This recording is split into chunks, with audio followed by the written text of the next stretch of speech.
I pledge allegiance to the flag of the United States of America and to the republic for which it stands, one nation, under God, indivisible, with liberty and justice for all. Karen, could I get a roll call, please? Yes. Mrs. Hoover? Here. Dr. Crew? Here. Mrs. Crew? Here. Mrs. Lee? Here. Mrs. Phillips? Here. Mr. Basil's absent. Mrs. Waxman? Here. Oh, I'm sorry, it's here by video. Correct, if he gets in here. Not yet, yeah. Here. Mrs. Wolf? Here. And Ms. Zenshaw? Here. Do we have anybody signed up for guests and patrons? We do Pastor Marty. Thank you. Okay, Pastor Marty. Hi.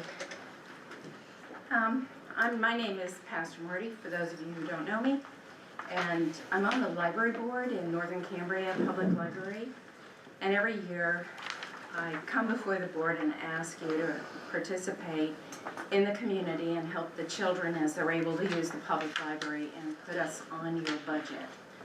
I believe that the director of the library has sent a letter to Mr. Ashurst and as well as to Mrs. Hoover. Am I correct? Do you have any I questions? haven't seen it yet, but I never wrote a letter. I haven't seen it. Oh, you didn't get a letter? Okay, he mailed them out last week. Okay. So I don't know. Danielle, Did you get one? I did not. Oh, I'm sorry. No. We're asking for $4,000 as we have Okay. for previous years. All right. And for those of you who don't know, the majority of the school districts in in Cambria County are supported, support their local public libraries. Cambria Heights supports Hastings and Patton and Carrolltown because those are the communities where the public library is. The good thing is we're the only library, so it's just us. It's a good thing. We put our hours so that the children can use the public library after school and on Saturdays, and so it's something that's very positive, and we want to maintain that good relationship. We do a preschool program, we do a summer program of enrichment for the children as well. And whatever you give goes into whatever we try and do. All of us that sit on the board none of us are paid. And so we do 4 or 5 different kinds of fundraisers just to try and keep the public library open. And you doing that goes into a formula, and it means that we'll be able to get state aid. And you can't get state aid unless you have raised up some money. Do you understand? Yeah, sure. Okay. Thank you. Is there any questions for me or about the library? So then your upcoming dinner performance is Yes. part of that formula? Yes, it is. It's coming up. And those of you who live in Northern Cambria should have gotten a letter in the mail asking you to donate. That's one. We do a tea party, we do a basket auction in the summertime and a tea party in the fall. Okay. Okay. Anybody else? Thank you Thank you very very much much. for your Thank consideration. you. Okay. Do you want to do administrative reports, or do you want to? Want to go to executive? You want to go executive? I think executive is going to be relatively fast, Okay. so maybe while it's fresh in our brain, Okay. we excuse ourselves to Yeah. executive session. Okay. Unfortunately. We unfortunately have to go into an executive session, so I'm going to call that at 6:08 p.m. I apologize. We will try to get things done as quickly as possible. Thank you. Thank you.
so we'll go back into the regular meeting at 6:39. So, I'd like to mention that, the board was in executive session from 5 PM to 6:03 PM before the meeting. And then again, we went back in from 6:08 to 6:39. And we've done guests and patrons, and the next item is administrative reports. Okay, before I yield some of my time to three of our guests, I would like to just make a few comments on my administrative report. I want to thank the board for, again, I hope a common thud you hear out of me is the opportunities we provide our students outside the classroom. We do a great job of providing students exposure to a lot of opportunities, whether they are in the arts, whether they're in academics, or whether they are in athletics. One example is our Heritage Conference. Heritage Conference was founded not only as an athletic conference, but also an academic conference. And we recently competed in those academic competitions, and I can tell you that we did swimmingly. We did well. I know that Mrs. Prevish probably knows the exact placements of everybody and where they all fell and everything like that. Third as a school, the We- highest we've been since I've been. Awesome. And just when I encounter the students, I was out in the hallways and I encountered students that were coming home from us sending them to the Family Consumer Science competition, and just the input that they gave me, and it was not only their enthusiasm, but also it was an example of higher order thinking skills. So they're applying what they learned in those classrooms, they're applying it in a fun way, and that's fine, and we can have fun. They're applying it, and it's opportunities provided by this board to have that happen. So thank you. We are a very busy district. March 10th, announced our first softball and baseball scrimmages. I attended, and it was fun, and our fields were well prepped by our maintenance crew and in conjunction with the rec crew. Both of those events, I know that track is up and swinging, and they're practicing hard. The weather doesn't indicate it, but they're practicing as hard as they can. We also had our solo and ensemble group concert on March 11th. Unfortunately, I wasn't able to attend, but I heard it was well attended and very, again, a great example of what students learn in the classroom then applied in the real world. And then I also wanted to comment on, this board approved a weightlifting competition, our third annual powerlifting competition. It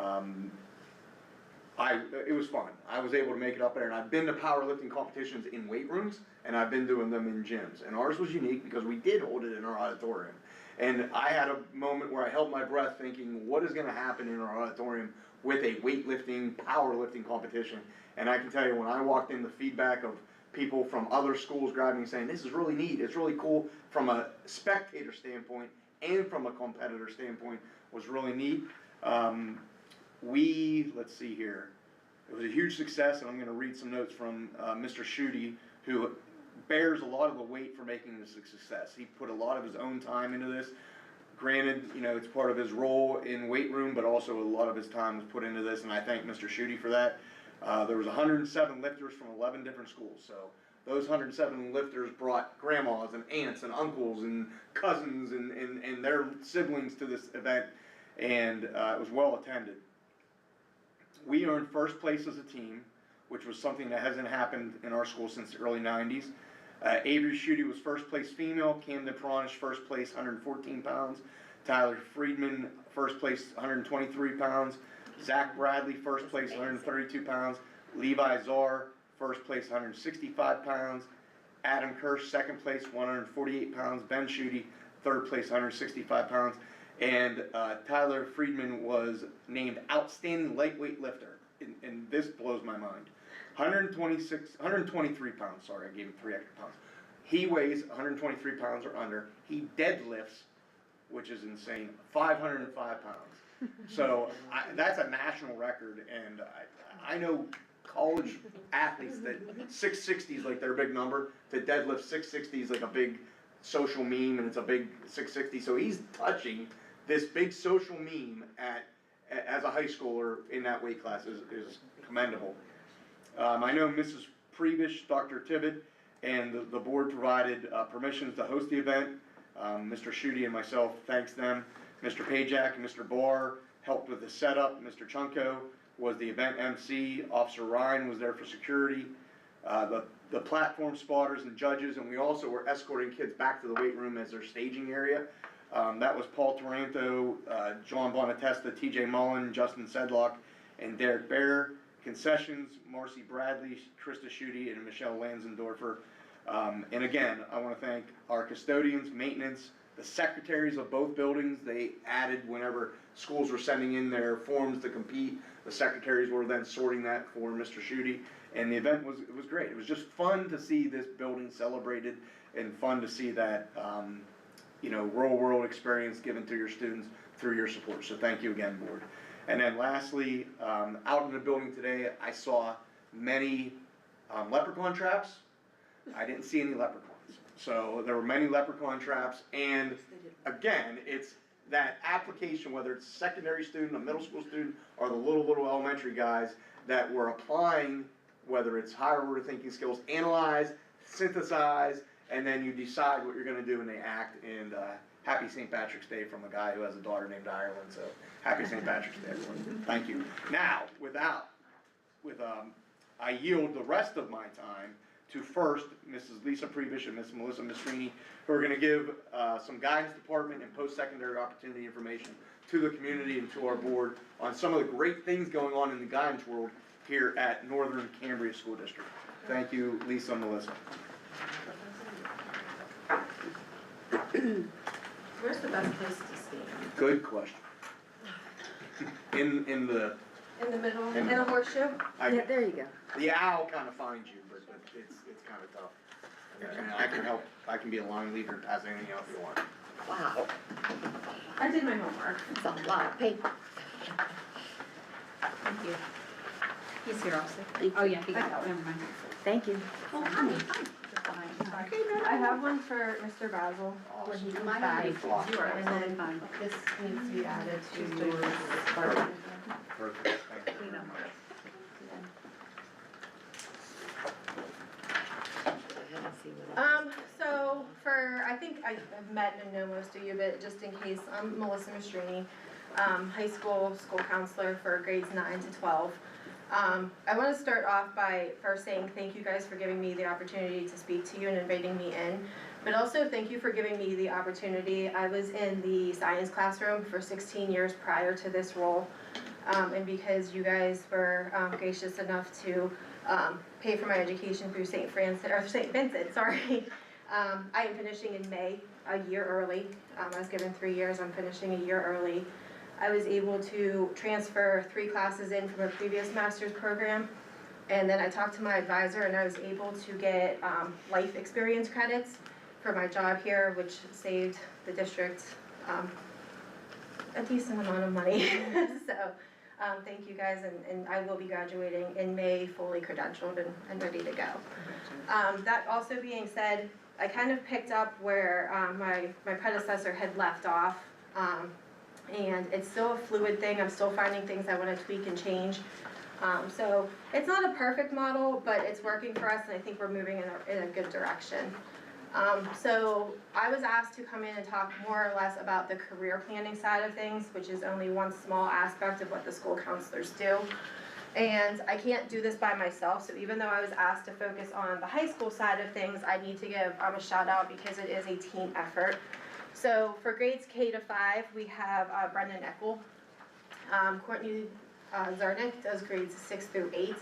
And then I pick up with grades 9 through 12, just so you know who the staffing is. So one of the things I was asked is what standards drive this career readiness that we're talking about. And there's 2 sets of standards that we use. The first one is from ASCA, and ASCA is the American School Counselors Association. So that's going to look at the school counselors and what we do. There's 3 domains that we do as far as big umbrella goes. We're responsible for looking at students' academic development, their career development, and then also their social emotional development. So those are our 3 big umbrellas that we work under. And then there is a set of standards, and that's your first handout. It's the big colorful one with all the children on it. Those are the national ASCA standards that we follow. And they look at college readiness, career readiness, and also life readiness. So I just wanted you guys to see those because ASCA's not well known outside of the school counseling community, but it kind of what drives the national trends. Second, we look at the PA standards, so I did throw those in there as well. I could have loaded you guys up with digital copies, but I get sick of looking at the screens all day, so. So as far as Pennsylvania goes then, they have the academic standards for career education and work as well. And we use those not only in the counseling offices, but we use those throughout the school and throughout the curriculum for cross-curricular things as well. So those are driving us there. One of the questions that was asked, I was kind of given a list of questions to drive this presentation, was how all of this is reported. So this is reported through the PIMS network, the information management system that we use. To look at, it's on the student level, and it helps us do our career readiness indicator, just making sure that we're checking the boxes to prepare the kids for whatever their next step might be it military, college, trade school, or straight into the workforce. We do have an action plan, so chapter 339 has a guidance plan, which is K through 12. It is on our website. If you go to the district website, hit departments and hit K to 12, that is the abbreviated version that we send to the state every year. And Courtney, Brenda, and I are in the process right now of updating it because it runs out at the end of the school year, so we are putting the final touches on that, and that will come across this table if in April, if not in May, for you guys to approve that. I gave you the long version in your packet so that you can see what all the entire school counseling program does. K to 12, it has a calendar of kind of what we do, when we do it, and it kind of just runs, and that is the school counseling curriculum. So that's in your packet. I didn't go heavy with my PowerPoint because you guys had the packets, and you guys can kind of leaf through that if you choose to do so. And if anybody has any questions along the way, please let me know. This is a comprehensive school program. Like I said, it's updated every 4 years, and we're in the process of finalizing it now, but it's just a snapshot on what we do. Our big program that we use and kind of drives a lot of this is a Smart Futures program. It's an online program. It is a K to 12 program, but Northern Cambria uses it in grades 2 through 12. Brenna in kindergarten and first grade starts to introduce careers by reading books to the students. She has, and I didn't catch the title of it, she has a book that she brings into kindergarten that has shoes, and it's whose shoes are these? And so she shows the kids pictures of shoes, and they get to guess whether it's a fireman or whether it, is a businessman or something like that based on their shoes. And that's how she starts that process of talking about careers with them. The other thing that she always makes sure she does is one of the themes for Read Across America Week is always dress as a career. And unfortunately this year that was our virtual day. And some of the kids were devastated, and some of the kids dressed up at home and then went on to their Google Meets all dressed up because they were that excited about dressing like their profession. So that's how she gets the kids engaged later or early on. In grades 2 through 5, we start them on this computer program, which is Smart Futures, and on those base level grades, it's presented to them as a game, and they're trying to earn badges. So almost like a Boy Scout or Girl Scout type scenario, where like I said, it's a gamified career planning. They're starting to look at their interests. They're practicing their listening skills. They're looking at teamwork, which are skills that we all know that we need throughout our lives, no matter what career path we go into. And as she gets to the upper elementaries 4 through 5, they start to look at career counts or clusters, start to look at pathways, and then they dabble in just looking at some of the specific careers that they might be interested in. And all along the way, they're creating a little digital portfolio for themselves. Then Courtney takes over in grades 6 through 8. She does a push-in program where she pushes into the classrooms a couple times a year and continues with the Smart Futures curriculum. She focuses on early career exploration, but grades 6 through 8 is more about self-awareness and figuring out who they are as people, and then taking that information and just saying, how is who you are and what you're interested in, what career might that drive you towards, or what careers are we pointing you towards? So again, it encourages self-discovery, looking at your interests, your skills, your aptitudes, what you're good at, and then connecting them to potential career paths without ever locking them in or telling them what they can't or can't do. And even though I was asked to do the high school, I can't like I said, I had to give you a base that it doesn't start at ninth grade. We start very early on, and it is a 100% team effort across the entire district. It's not a counseling initiative. Go ahead. So now focusing in on this, this year IU8 did a youth force. And what they were doing was they were noticing that districts, IU8 covers Blair County, Cambria County, some Bedford counties. And they sent out a survey to the high school students about different careers and different statistics, and what they liked and didn't like about the area. Because there's a trend, and I'm sure you guys are all aware, of young people leaving our areas for whether it's higher paying jobs or something else. So they started questioning the kids because they have ideas and they have thoughts.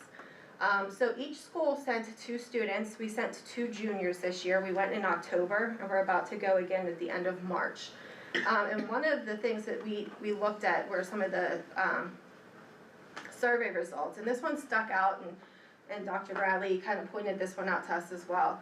It said only 7% of the students that completed this survey cite school staff as their #1 career influence, versus 67% that cite their parents. And what that kind of led us to believe, in reading between the lines, is we can take, I'm going to use your words if you don't mind, we can lead the horse to water, but it's still up to the influences outside of here. It's still up to the home influences as to whether or not they're drinking, or if you need to maybe splash them in the face to get them to wake up a little bit as to what's going on. So you guys and everybody at home still has a really, really important job, and we're partners in this. It's not all about what's going on into the school. So in 9th grade, we have a class called Freshman Seminar. It's required of all 9th graders. It's a graduation requirement. On that, we do a little bit of Google Classroom, making sure that they know how to communicate and how to use the Google platform, but that's all very heavily focused with the Smart Futures that I already talked about. And we also do a graduation project. It used to be a state requirement, and the state took that requirement away, but Northern Cambria has decided to keep that requirement in as part of our graduation project. We run this through our English classes, starting on grade 9. And you do have the packet in your folder as well. It needs to be updated, I'm not gonna lie, it's a little bit outdated. The last update I saw was in 2012. So it is on the agenda for August for me to sit down with our English department and tweak it so it makes sense again. And what it does is it looks at career exploration, but at that time, that was the push for everybody to be college ready. And we all know that that's not the case anymore. We need to be, ready for our future, no matter what that class is. So we want to change and revamp this a little bit. So, and then the big culminating event is an oral presentation. It's probably one of my favorite things that we can do. We have the kids do a senior speech, and we have them present their career plan. What have they worked on through the past 4 years on this graduation project? What careers have they looked at? What have they rolled out? What did they decide to do? And then what are their future plans? Are they going to a trade school, a 4-year community college? Did they look at their financial aid? What scholarships did they secure? Did they apply for any scholarships? And we asked them all of those kinds of questions as well. And yes, When is this, I was gonna say April 8th and 9th, oh, okay. or 7th and 8th, it's Yeah. something, yes, Okay, it's coming up in a couple weeks. Okay. And again, this is all run through the help of the English teachers, because as much as I'd like to say I can be everywhere at once, I can't. So again, it's a 100% district team effort. Any other questions? I just have one. Yes. When this says the 7% cite school staff, Mhm. do you think that's the people that go in to be teachers, that are influenced by your teachers, and the 67% are all other careers That that was are all outside? careers, that particular statistic You know, was but I all. mean the 7% that got influenced by the teacher profession, do you think, is that, or is it? So when I had this presentation, that piece of this presentation at a superintendent's meeting of all the IUs, so all the superintendents met, and it's a raucous crowd, let me tell you. So, the person that wrote that survey presented to us, and the way he presented it statistically was that they looked at whether you were being influenced to go into military college, wherever you were going, what was that influence? Okay. So they had, the way it was worded, and I think it was a range of questions that then got to that point. Okay. So the range of questions that got to that point was the staff, like what we do in school is important. What we do here is really important. But at the end of the day, what mom and dad and grandma and aunt and uncle expose you to and tell you about and push you in that direction, or at least expose you to it, is 67% are saying the reason I went, like my own son, he's a senior, the reason he's even thinking about it, he wants to go to Temple University is because that's where my dad went. That has nothing to do with his guidance team at his school district, but they're not discouraging it, they just didn't open that door up for him. He got that door from my dad because that's where my dad went. So I think that 67 represents all fields, all military, all workforce, everything, and everything that Melissa and Lisa are telling us about is important. And it's that horse to water, and my analogy was, we can take the horse to water, and mom and dad help the horse take the drink, but sometimes somebody needs to shove the horse's face underneath the water.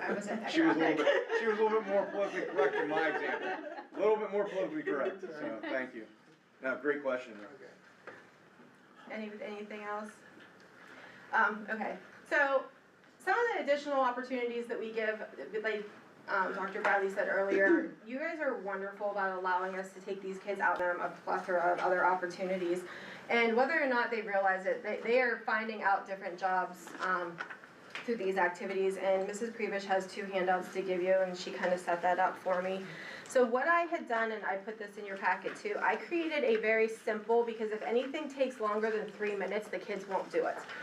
So I created a very simple future plan survey. This is something I did for myself this year, kind of like a needs assessment.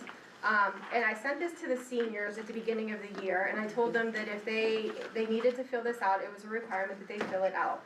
And then I asked them throughout it, did you know where you want to go? If not, if you do, tell me where. If you don't, tell me where are you looking. Tell me where you want more information to. Tell me what I can do to help you with your future plans. And I used that information then to drive which colleges we brought in and which events we took the kids to.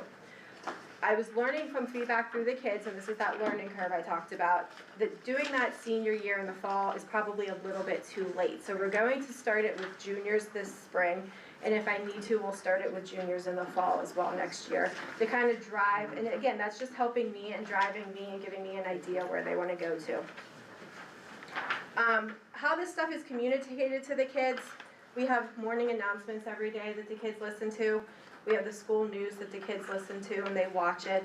It's also, I think it's available on the internet, on YouTube. I'm really big with email. I email the kids as well. That way it's in writing, it's in their face, they can see it. We have a Google Classroom set up for each graduating class, starting when they're, I think it's in the middle school we start them.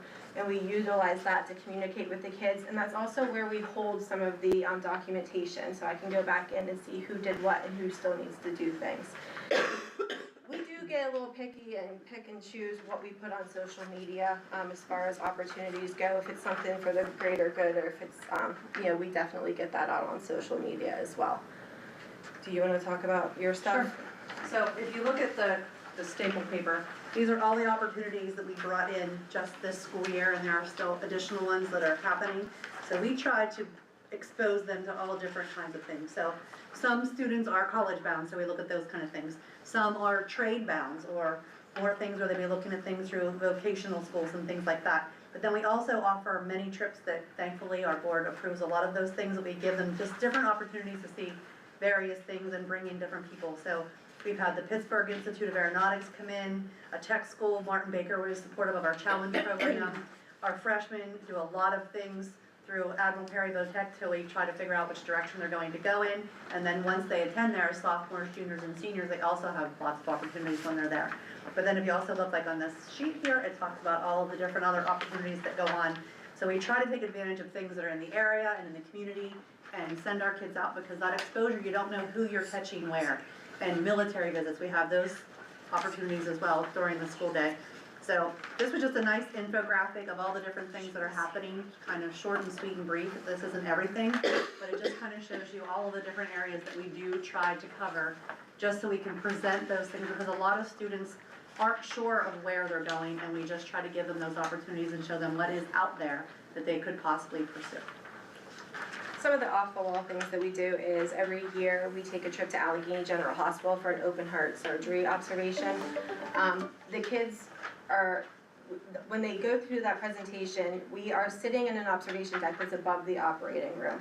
And the presenter will always go, and one of the first things he or she does is goes through every single person in that room, what their job is and what their education level is. So she starts with the Surge Tech, it's a 2-year program, and then she always allows us as teachers to say, you know, she'll promote the Pittsburgh area, but like I'll come back and promote if you wanna stay closer to home, Mount Aloysius is a great option for this.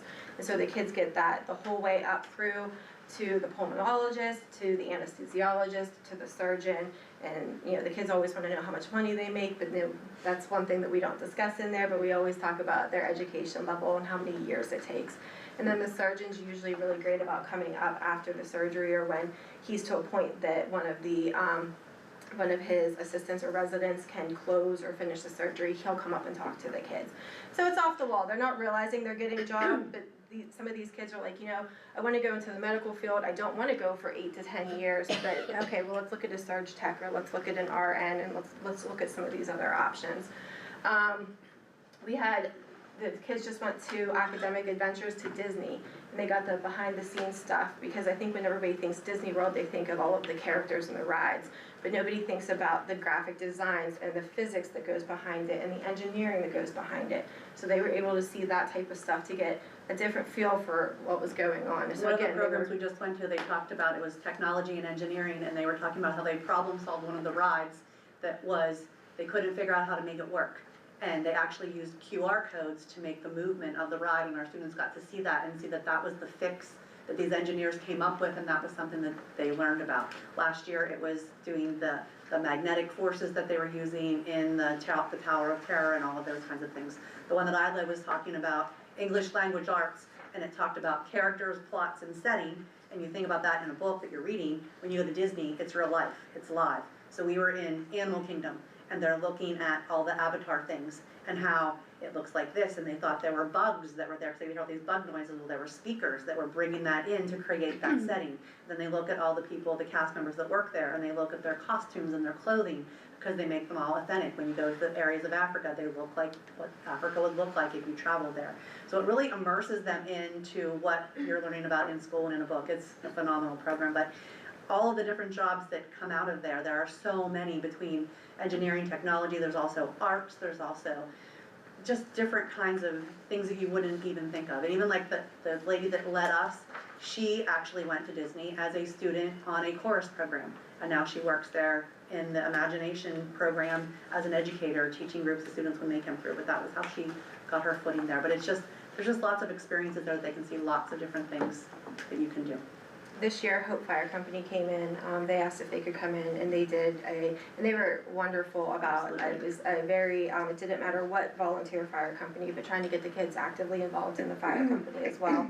And if you don't wanna run into the fires, that there's other jobs and other responsibilities that you can have, so that they were wonderful with that, just exposing the kids to, again, just as much as we possibly can, in a way that they're learning without realizing that they're learning. Ms. Mastrine, can I interject just one, and I know that everyone values it. So the Hope Volunteer Fire Company, my side of that was very little, but what I experienced was talking with Mrs. Prebish and with Dr. Tibbet about incentivizing kids to, that was a, we didn't use it, but it became a consequence. That if you violate X, Y, and Z in our code of conduct, you may not be able to go to the Hope Volunteer Fire Company presentation. And boy, do we see a lot of young men and young ladies comply with our code of conduct because they wanted to go to the Hope Volunteer Fire Company presentation. And we saw some students that maybe owed us something, or they wanted to become, compliant, and they become compliant real fast because they wanted to go to that. That was a real, Ms. Previous shared that with me, and it was cool to see. It was really neat to see how that incentivized them to comply. The other thing that I'm gonna give a shout out to all of our volunteer fire companies. We have also, any student that has been involved with them, if we have any issue with them in the building, whether it is grades, whether it is behavior, whether it is just poor attitude, if we make a phone call to that fire hall, it is taken care of immediately. So they're wonderful to work with on a variety of aspects, and I thank them for that, and again, being part of that team as well. I'm just gonna try to wrap it up really quickly because I was a little more long-winded than even I meant to, and I apologize. Some of the other things we do, I do SATs in the building in the fall and the spring, so nobody has to travel anywhere. We do that right in the morning in the auditorium. We do ASVABs as juniors. Normally we do it in the fall. This year we just did it in the spring because me being naive, didn't realize the government shutdown meant that I couldn't give the ASVAB test either. There was nobody to administer to bring it in. I am now certified to give the ASVAB, so I don't need the military. I just need to make a phone call to the MEPS building in Pittsburgh, and I can have a code and give the ASVABs whenever we need to, which is helpful now. ASVABs are great for a variety of reasons. It is a military aptitude test, so if you're going into the military, it kind of gives them an idea of where you might fit in. But I also promote it to the kids. It is a skill assessment, so on Thursday, we have a recruiter coming in to interpret the scores with the kids. It also just tells them what they're good at, so it's another tool that we can use to kind of push them into, or maybe open their eyes to it before. And then the third part of it is I can use it as an alternative pathway to graduation, which is what I'm gonna end up my slide, so I'll circle back to that point. We also allow the kids to go on college visits. So if there's a school that they're looking at that they wanna talk to, they wanna see the campus, see if it's a fit for them, we allow sophomores to go on 1, juniors to go on 2, and we allow seniors to do a total of 4 job shadow / school visits. So by the time they're out of high school, if I can't get somebody to come into them, they have 7 opportunities to go to 7 different places, and those are all excused absences as long as they follow the protocol. You guys have those in your packet. They're also all available online in the main office and in my office as well. Job shadowing, we start that, again, sophomore year, we allow 1, juniors and 2, and then the seniors, we have it. And it was asked if I have like a flip book that the kids can come in and kind of look at, and I don't. Because a lot of it is just networking. Some of these kids set them up themselves. Hey, my dad's friend is a physical therapist. He said it's okay if we job shadow. Absolutely, go ahead. I had a challenge this year. A kid said, I want to do a sports psychologist. And I'm like, oh man, like where am I going to find a sports psychologist? I went to Mr. Pajak. We put our heads together. There's one in Indiana. We got the student over to work with him. He picked a day that he had interns from IUP in with him as well. So not only did she get to sit in with him and see what his day looked like, she also got to talk to intern students at IUP to see what their experiences were like. We have working relationships with Conemaugh Hospital, Miners Hospital, and Indiana Regional for any type of medical. Our teachers here have been really great about, on both sides, elementary and high school, about letting the kids come in. So a lot of it is just networking. So I don't have a flip book, but if a kid comes in and asks me to job shadow a specific career, I'm gonna put my heads together between the adults in this building and then the consortium and the different, the network I have of school counselors. I'm gonna find it. And then the last thing that we allow them to do is a work study or co-op. So senior year, if they have their credits done, they have to come in for half of a day, and then if they have a job that somebody's willing to sign off on, they can leave around lunchtime. Sometimes the kids will stay a little bit later if there's a class that they want for dual enrollment or an AP class that they want. And they can leave school early and actually go to work and make some money. And the co-op side of that is VOTEC. So VOTEC sets up the co-op that they try to get those kids out. If they have, I think it's like 75 to 80% of their task list done their senior year, they try to put them out into the workforce. And Ms. Sundrock, maybe you're on the board up there, so I don't know if you have anything to add to that. Okay. So they're trying to get them out. So not only are they earning grades, earning experience, but they're also earning a paycheck as well. So we try to get them out as fast as what we can. We actually had a lady last year from VOTEC that helped build our new school, one of our VOTEC students. We did. And then she's employed by that company now, which is a great opportunity. And then, Mr. Barr, wrapping this all up, and this did not project as well as I had hoped it was. So, as far as graduation pathways go, it's kind of two-sided. Pathway 1 is, do you have the credits Northern Cambria requires? And that's up on the slideshow. I didn't print that off for you. It's in the student handbook. It's also in the course catalog, both of which are online. We ask for 24 credits broken down into each subject. But the second side of that is Act 158, and Act 158 is looking at, are you prepared to take the next step?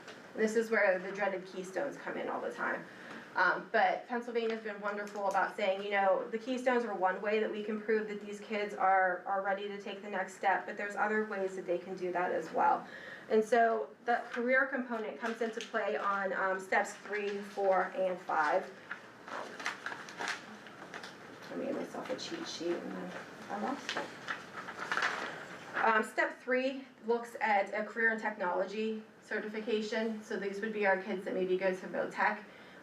If they don't pass the Keystones, but they can pass their certifications up at VOTech, we put that on their transcripts, and that checks that box in that pathway saying that they are career ready. Number 4, we can look at alternative assessments. So the Keystone's the one assessment, but I can also look at a qualifying SAT score, a qualifying AP score, a qualifying ASVAB score, which is why we require all juniors to take that. It's another safety net for us. Or if they get accepted into an accredited 4-year institution. So even if they've never passed a Keystone, but they've been accepted to college, that shows that we've prepared them to take the next step. And the 5th one is the evidence-based.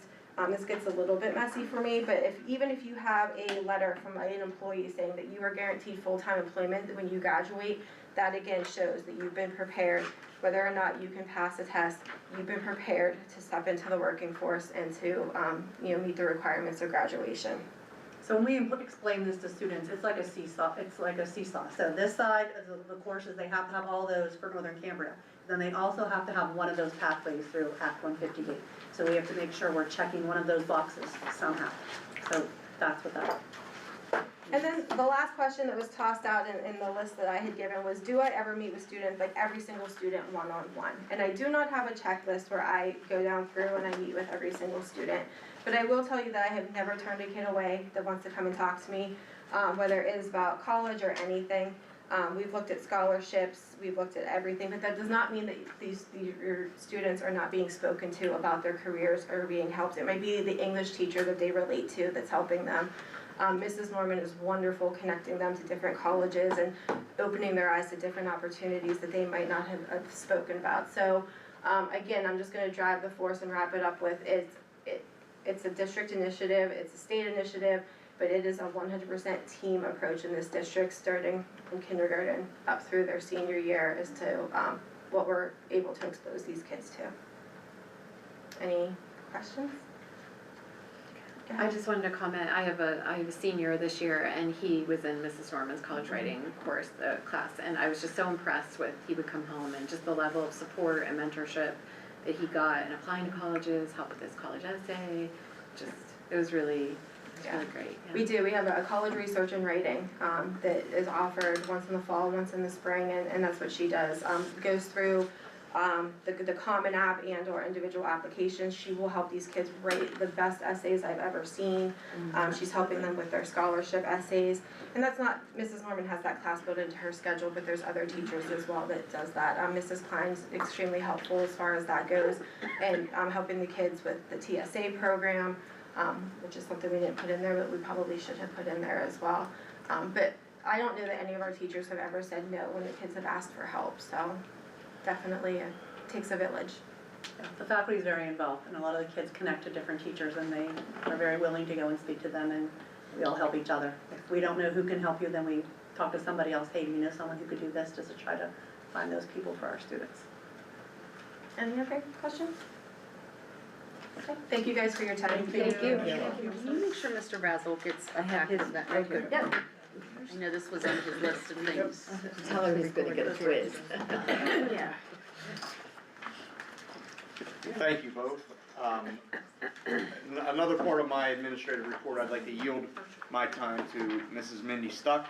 Mindy has been with our district as a PASBO representative and working with Mr. Ashurst in the business office, and she'd like to report out on some of the fruit of her labor, of what she's been doing for us, and the state, to some extent, of the financial status of the district, and just some other things she's come across in her work of building our budget. Thank you.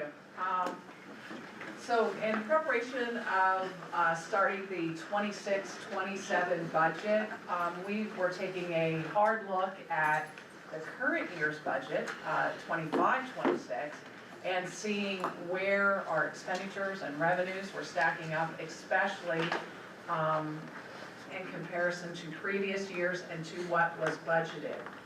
Unfortunately, what we found was not what we were hoping to find. We are actually at this point, and let me stress, this is early, this is only March, and we are looking at a budget that someone else prepared.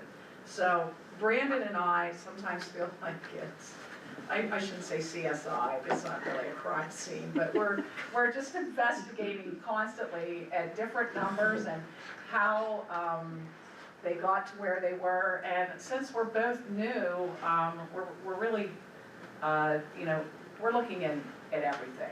But, right now, we are seeing at year end, a deficit of about $1.3 million, or not a deficit, just in the budget. So, in essence, expenditures will exceed revenues by 1.3 million.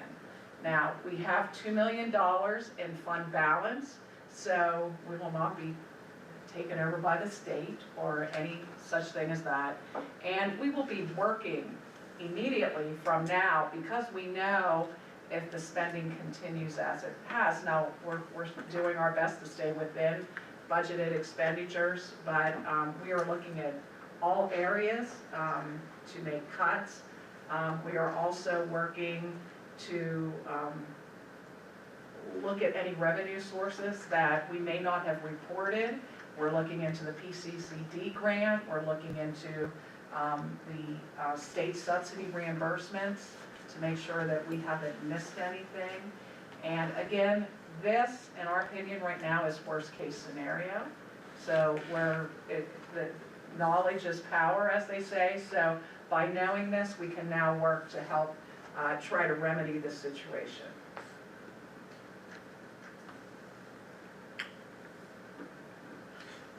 I don't know, and I don't wanna put words in your mouth, I don't know if you're prepared for questions or if this is the forum for questions from the board, not from the general public, but from the board. You know, if anybody on the board has any general questions, again, I just caution, if we get into either individual names or anything like that, we'd have to go in executive session, but, you know, general questions, and thank you. It's been a pleasure working with you and learning from you, you know, on that side of the importance of operating a school district. I mean, we need our business department to be efficient and also accurate, and I think this is doing both. This is bringing efficiency to our business department and also accuracy to our business department, so we're working with real world numbers and not, you know, what we think is out there, so thank you. Well, like I wanted to say again, you have a great staff here, great office staff, and Brandon, though he's new, he is eager to learn, and they've all been a pleasure to work with. And sometimes I tell them, I know I'm sounding like your mother, but that's the good sometimes. So, but I really have. I'm sorry, I shouldn't have said that. He says one mother's enough. I can't help myself. Anybody have any questions? Okay. Thank you, Mindy. Thank you, Brandon. That concludes my administrative report. I don't know if Mr. Ashurst does anything else on his side that he'd like to add. I'll keep it brief. Today, Mrs. Stuck and I spent some time, along with looking at our budgets, submitting our reimbursements for our bond payments with the state. So that'll be an influx of money that we're gonna receive hopefully within the next week or two. And I just wanna take some time and really thank Mindy for all of her time that she's given myself and the office and the district, because without her and without her knowledge, I truly don't know what state I'd be in and where we'd be as a district financially. So, thank you so much. Yes. Thank you both. I think you make a great team, and I couldn't be more grateful for the work you're doing. So thank you. I'm sure the board shares that sentiment as well. Okay, moving right along, minute approval. Be it resolved, the minutes of the February 3rd, 2026 Committee of the Whole meeting and the February 17th, 2026 regular meeting are approved as presented. I'll make the motion. Second. Thanks, Diane. All in favor? Aye. Any opposed? Motion carries. Uh, Diane seconded. Yes, I she did. Treasurer and financial reports. Be it resolved, the treasurer and financial reports for February 2026 be approved as presented or amended, received, and filed. I'll make the motion. Second. Thank you, Sarah. All in favor? Aye. Any opposed? Motion carries. Okay, then you can see we have the enrollment report there. And onto the action agenda. There's nothing from buildings and grounds at this time. Mike Vazel is absent, so I'll take business and finance. 2026-27 IU8 General Fund Operating Budget be resolved, the Board of Education approves the 2026-2027 IU8 General Fund Operating Budget as approved in Appendix 1. Make the motion. Thanks, Jen. I'll second. Thanks, Christine. Okay, any discussion? All in favor? Aye. Any opposed? Motion carries. Okay, Item B, 2026-2027 Admiral Perry budget. Be it resolved, the Board of Education discuss and approve the 2026-2027 Admiral Perry proposed budget as presented. And I'll make the motion. I'll second. Thanks, Jen. All in favor? Aye. Any opposed? Motion carries. Community Relations, Sarah. All right. Be use of facilities. Be it resolved, the Board of Education discuss and approves the use of facilities and waiver of fees requests from Hope Fire Company to use the elementary middle school cafeteria kitchen to cook for their annual turkey dinner on July 5th, 2026. I'll make a motion.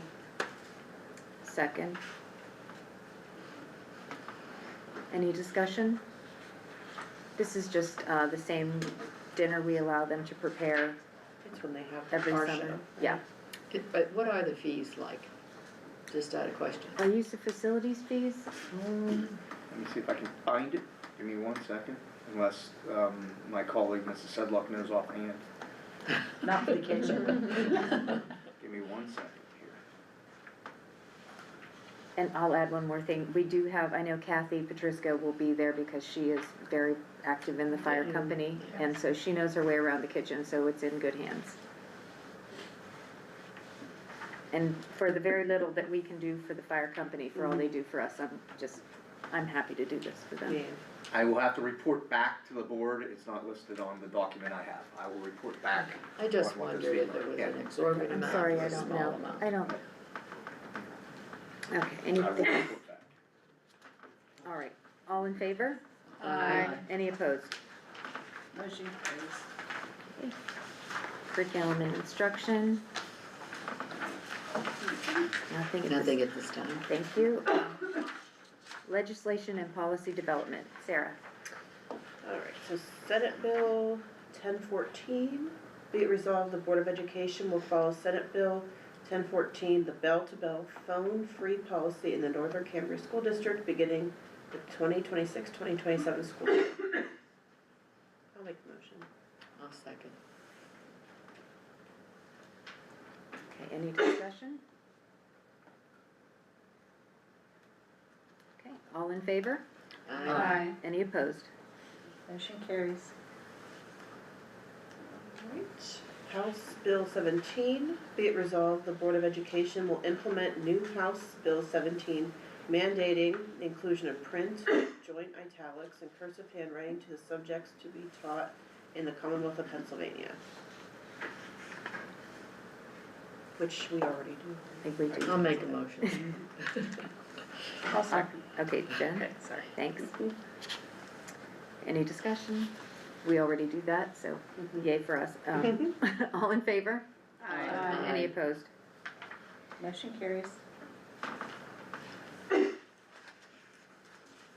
Okay, item C, IU8 board ballot. Just please fill out the 2026 IU8 board ballot. Return it to the board secretary if you have not already done so. Thanks. Personnel, Nothing at this time. thank you. Staff development, Nothing at this time. okay. Student activities, Christine. Item A, 2026 National History. Be it resolved, the Board of Education approves the request by Mrs. Sarah Klein for the attendance of one student to the National History Day competition. The total cost to the district is $728.20. Unless the parents take their child, then the cost would be reduced to $558.20. I'll make the motion. I'll second. I have Okay, one any question. discussion? Yeah. Do we know the name of the student? I just want to congratulate them. That was Yeah, it. it didn't say in the. It didn't say in the no, form, so no, that's no. why I'm asking, because I know they're going to Scranton, but I don't know who the student is. Joe, I do you believe know? it's M&F. Oh, Oh, great. great. Congratulations to Emma. Thank you. Yeah, I don't remember. I will double check it to make sure. yeah, I'm flipping through my Yeah. stuff as well, and it's escaping me, I apologize. Yeah, we will get that to you. We'll confirm. Okay, Thank you. of course. Did she do the one on the Johnstown flood? I think she did. Yes, I think she It was did. very interesting, that's one of my favorite. Yes, I think she was in Johnstown Flood. Yeah. I'm thinking because there are a couple of really interesting ones. Yep. Okay, all in favor? Aye. Any opposed? Motion carries. Okay, transportation, nothing at this time. Athletics, Nothing at this time. okay, payment of the bills. Be it resolved, the payment of the bills for the month of March 2026 be approved as presented or amended, received and filed. I'll make the motion. The second? Thanks, Diane. All in favor? Aye. Any opposed? Motion carries. Okay. All right. What do we have anything that needs to go on the cow for next time? I have, Go ahead. no, I don't have anything going to I just have a question. Go ahead with your question. Okay. On the enrollment report, where it has the special education kids, does that count towards, are the kids on cyber that are on special ed, does that count towards that number? In-house cyber, yes. Cyber charters, no. No.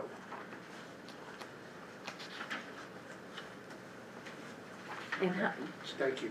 Dr. Bradley, you know how many we have on cyber right now? My last number was in the 60s. Okay, So that number could be higher if it's outside charters. Yeah, correct. So if all, let's say 70 students came home, you know, and they decided to re-enroll, Right, the number of special education kids would go up. okay. would the number of other, would the basic number of students altogether go up? Yes. Okay. Norma? Yes, on the, for the cow meeting, Mhm. I would like to discuss the steps that it would take for the necessary sale of the high school property. Because I think that would help us, redeem that $1 million deficit that we have in our current budget. And also my fear is that as long as that high school is there, our tax dollars are going to be dumped into that building in order to keep it up to par. So I know that we're considering keeping part of it or using some of it, but I want to see what steps are necessary for the sale of that building so that when winter comes again next year, we don't have so much, as far as cost for a building we're not using. Right. So if we could put that on for discussion with the cow, that'd be great. Thank you. Anybody else? I can Mrs. confirm Friedrich? that the student is M&F and it was on the Johnstown flood. Cool. Thank you. Thank you. Okay. Anybody? All right. Guess that's it. So be it resolved, March 17th, 2026, regular meeting of the Northern Cambria School Board be adjourned at 7:33 p.m. I'll make the motion. Second? All in favor? Aye. Any opposed? Thanks, everyone. Thank you.